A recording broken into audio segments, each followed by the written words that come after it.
بسم اللہ الرحمن الرحیم۔ السلام علیکم، میں سمیع ابراہیم ہوں۔ آپ ہمارا یوٹیوب اور فیس بک چینل دیکھ رہے ہیں۔ بہت اہم معاملہ ہے جس پر میں یہ ویلاگ کر رہا ہوں، اور یہ ہے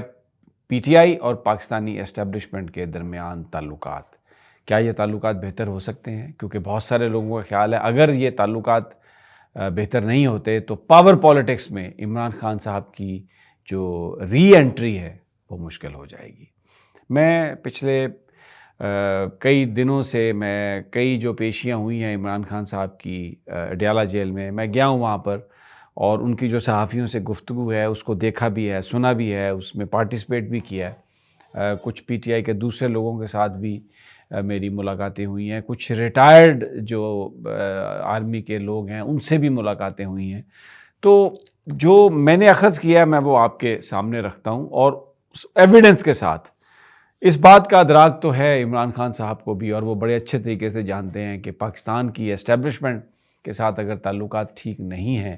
ورکنگ ریلیشن شپ نہیں ہے، تو پاور پالیٹکس میں آنا آسان کام نہیں ہے، یہ بلکہ ناممکن ہے۔ بڑی احتیاط سے وہ پاکستانی فوج کے حوالے سے بات کرتے ہیں۔ آج بھی اڈیالہ میں جب ان سے یہ سوال کیا گیا کہ آئی ایم ایف کے ہیڈ کوارٹر کے سامنے نعرے لگائے گئے ہیں، وہاں پر پی ٹی آئی نے مظاہرہ کیا ہے، شہباز گل صاحب بھی موجود تھے، اور اس میں پاکستانی فوج کے حوالے سے بھی گفتگو کی گئی ہے، پاکستانی فوج کے خلاف نعرے لگائے گئے ہیں۔ عمران خان صاحب نے فوراً گفتگو میں اپنے آپ کو اس سے ڈس ایسوسیٹ کیا۔ انہوں نے کہا مجھے علم نہیں ہے پاکستانی فوج کے حوالے سے، یہ جو نعروں کی آپ بات کر رہے ہیں میرے علم میں نہیں ہے، لیکن جہاں تک آئی ایم ایف کے ساتھ معاملات ہیں وہاں پر میں سمجھتا ہوں احتجاج بہت ضروری ہے، اور یہ بالکل صحیح فیصلہ ہے، اس لیے کہ آئی ایم ایف کا قرضہ پاکستانی قوم کے لیے ہے، اور وہ قرضہ وہی لوگ لے سکتے ہیں جو پاکستانی قوم کے حقیقی نمائندے ہیں، جو لیجیٹیمیٹ نمائندے ہیں، جو واقعتاً لوگوں کا مینڈیٹ لے کر آئے ہیں۔ اور ابھی اس وقت ایک جو حکومت ہے وہ جعل سازی کی پیداوار ہے، اس لیے میں یہ کہتا ہوں کہ آئی ایم ایف کے خلاف جو بھی احتجاج کیا گیا ہے وہ بالکل درست ہے، لیکن پاکستانی فوج کے حوالے سے انہوں نے فوری طور پر اپنے آپ کو ڈس ایسوسیٹ کیا، اور انہوں نے کہا کہ نہیں، مجھے اس بات کا علم نہیں ہے، گویا اس کو انہوں نے انڈورس نہیں کیا۔ اس سے پہلے بھی یہ خبریں تھیں جب آرمی چیف امریکہ گئے ہوئے تھے تو شکاگو میں پی ٹی آئی نے ایک مظاہرہ ارینج کیا تھا وہاں کی مقامی تنظیم نے، لیکن اس مظاہرے کو ملتوی کروا دیا تھا شیر افضل مروت نے، اور بنیادی طور پر انہوں نے یہ کہا تھا کہ اس فیصلے کی توثیق جو ہے ہم نے chairman P T I Imran Khan سے لی ہے، اور عمران خان صاحب نے یہ بات کہی تھی اس وقت بھی ریپورٹڈلی کہ پاکستان سے باہر پاکستانی فوج کے سربراہ کے خلاف نعرے بازی، ان کے خلاف مظاہرہ، یہ مناسب نہیں ہے، ہمیں اس کی ضرورت نہیں ہے، اور یہ اس کے نتائج بہتر نہیں ہوں گے، یہ صحیح قدم نہیں ہے، یہ غلط قدم ہے پاکستانی فوج کے سربراہ کے خلاف مظاہرہ۔ اس پر پی ٹی آئی نے یہ مظاہرہ ملتوی کیا، جس پر جو ہمارے بہت سارے جو باہر لوگ بیٹھے ہوئے ہیں جو بظاہر پی ٹی آئی کی حمایت کرتے ہیں، اور انہوں نے بڑی خفگی کا اظہار کیا۔ کسی نے شیر افضل کو مول قرار دیا، کسی نے کہا جی عمران خان نے تو یہ کہا ہی نہیں تھا، لیکن بعد میں شیر افضل صاحب نے یہ بات بالکل کھل کر بیان کی کہ یہ جو عمر ایوب خان جو سیکریٹری جنرل ہیں تحریک انصاف کے، انہوں نے جب کچھ لوگوں نے ان سے رابطہ کیا کہ ہم یہ اس طرح مظاہرہ کرنا چاہتے ہیں شکاگو میں آرمی چیف کے خلاف، تو انہوں نے کہا کہ آپ تھوڑا دیں مجھے ٹائم، تو میں پھر I'll get back to you، اور پھر کچھ ٹائم کے بعد جب وہ واپس انہوں نے ان سے رابطہ کیا تو انہوں نے منع کیا کہ آپ یہ مظاہرہ نہ کریں۔ انہی لوگوں نے جب شیر افضل مروت سے بات کی اور انہیں یہ سب بتایا تو شیر افضل نے کہا کہ جب سیکریٹری جنرل نے منع کیا پارٹی کے تو پھر اس کو ضرورت نہیں ہے اس مظاہرے کی، اس کو آپ مت کریں۔ اور جب عمران خان صاحب سے بات ہوئی تو انہوں نے بھی اس کی توثیق کی۔ تو گویا عمران خان صاحب بڑے کوشش ہیں، بڑی احتیاط سے کام لے رہے ہیں۔ آج انہوں نے ایک اور بھی بات کہی، سوال ان سے کیا گیا کہ پاکستان کی اسٹیبلشمنٹ کے لیے آپ کے پاس کیا پیغام ہے، تو انہوں نے ایک جواب میں دیا، انہوں نے کہا کہ دیکھیں، میں فال آف ڈھاکہ سے 3 دن پہلے ڈھاکہ میں تھا، بنگلہ دیش میں تھا، اس وقت مشرقی پاکستان میں انڈر-19 ٹورنامنٹ ہو رہا تھا کھیلنے کے لیے، وہ میں گیا ہوا تھا اور میں نے دیکھا تب یہ آپریشن اور یہ سب کچھ شروع ہوا۔ لیکن 19 سال کے بعد جب میں بنگلہ دیش بن چکا تھا ایسٹ پاکستان، اور وہاں پر ہم میچ کھیلنے کے لیے گئے، انڈیا کے ساتھ میچ تھا، تو ڈھاکہ کا پورا جو اسٹیڈیم ہے اس میں لوگ پاکستان کے نعرے لگا رہے تھے، پاکستان زندہ باد کے نعرے لگا رہے تھے، پاکستان کی حمایت کے نعرے لگا رہے تھے، اور اسٹیڈیم سے ہوٹل تک جو سارا جو سڑک تھی اس کے ہر طرف، دونوں طرف لوگ ہی لوگ تھے، اور انہوں نے پاکستان کے جھنڈے اٹھائے ہوئے تھے اور پاکستان زندہ باد کے نعرے لگا رہے تھے۔ اور آج بھی یہی صورتحال ہے۔ ہم جو عوام کی جماعت ہے، جس کو لوگوں نے ووٹ دیا، جس پر لوگوں نے ٹرسٹ کیا، وہ پی ٹی آئی ہے، لیکن اس کو اسی طریقے سے اقتدار سے باہر رکھنے کی کوشش کی جا رہی ہے جس طرح 71 میں عوامی لیگ کو اقتدار سے باہر رکھنے کی کوشش کی گئی۔ اس کے کانسیکوینسز دیکھے تو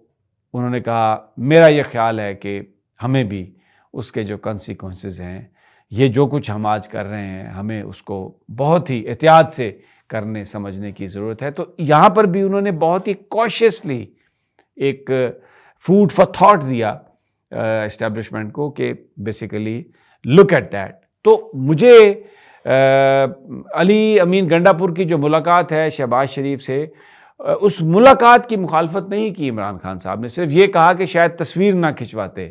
یعنی اس کو اتنا زیادہ ہائپ نہ دیتے جب تک صوبے کے مسائل حل نہ ہو جاتے وفاق سے، لیکن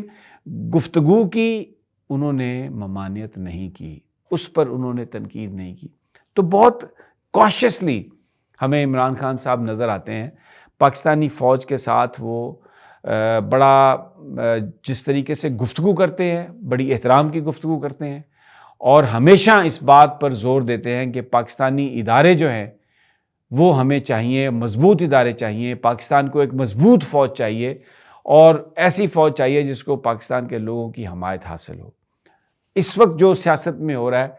اس حکومت نے بہت ساری چیزیں اسٹیبلشمنٹ کے کندھے پر رکھ کر چلانے کی کوشش کی ہے۔ آج سے 2-3 دن پہلے جس طرح اڈیالہ جیل کے باہر آپریشن اور یہ اور وہ، اور تمام وکیلوں پر پابندی، فیملی پر پابندی، لیکن پھر دوسرے دن ان کو ہٹانا پڑی، کیونکہ تاثر یہ ہے، سمجھا یہ جا رہا ہے، سوچا یہ جا رہا ہے کہ شاید حکومت کو یہ کہا گیا کہ آپ سیاست میں اپنے مقاصد حل کرنے کے لیے، پورے کرنے کے لیے آپ یہ تاثر مت دیں کہ جو اسٹیبلشمنٹ ہے وہ تحریک انصاف کے خلاف کچھ ایکشن چاہتی ہے، وہ عمران خان صاحب کے خلاف کچھ ایکشن چاہتی ہے۔ تو یہ جو اس وقت گیم پاکستان میں چل رہا ہے، اس میں سیاسی مفادات کے لیے یہ تاثر بھی دینے کی کوشش کی جا رہی ہے کہ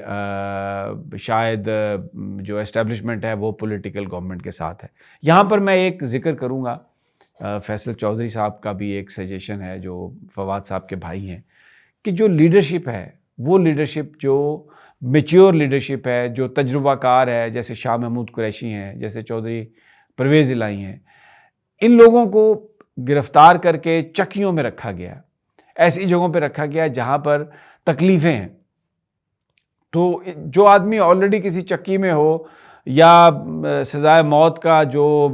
جگہ ہو جہاں پر قیدی رکھے جاتے ہیں وہاں اس کو رکھا جائے، یا سہولیات نہ ہوں، تو اس کے اندر جو ہے وہ نیگیٹیوٹی ہوتی ہے، اس کے اندر غصہ ہوتا ہے۔ ضرورت اس امر کی ہے کہ ان لوگوں کو کم از کم آپ، اگر وہ ایک ہی جگہ جیل میں بند ہیں، ایکسیس دیں عمران خان صاحب سے ملنے جلنے کی، آپس میں بات کرنے کی، صلاح مشورہ کرنے کی، تو ڈیفینیٹلی یقیناً یہ جو ایک ڈیڈ لاک ہے اس سے باہر نکلنے کی صورت بن جائے گی۔ یہ بہت اہم ہے، یہ بہت اہم ہے کہ وہ لیڈرشپ ملے عمران خان صاحب کو جو سارے معاملات کو سمجھتی بھی ہے۔ ابھی اس وقت صرف وکلاء کو ان سے ملنے کی اجازت دی جاتی ہے، بڑے اچھے قانون دان ہیں، بہت سمجھدار بھی ہیں، لیکن شاید اتنا پولیٹیکل ایکیومن، اتنا سیاسی تجربہ انہیں نہیں ہے کہ وہ اس ساری جو سیاسی کشمکش ہے یا جو سیاسی کمپلیکسٹیز ہیں ان سے نکلنے کا راستہ نکال سکے۔ اس لیے ضروری ہے کہ ملاقاتوں کی اجازت ہونی چاہیے، اور تھوڑا جو اس وقت جو ٹینشن ہے اس میں کمی کی جائے تاکہ معاملات جو ہیں وہ بہتری کی طرف بڑھ سکیں۔ اجازت دیجیے اگلی ویڈیو تک، اللہ نگہبان۔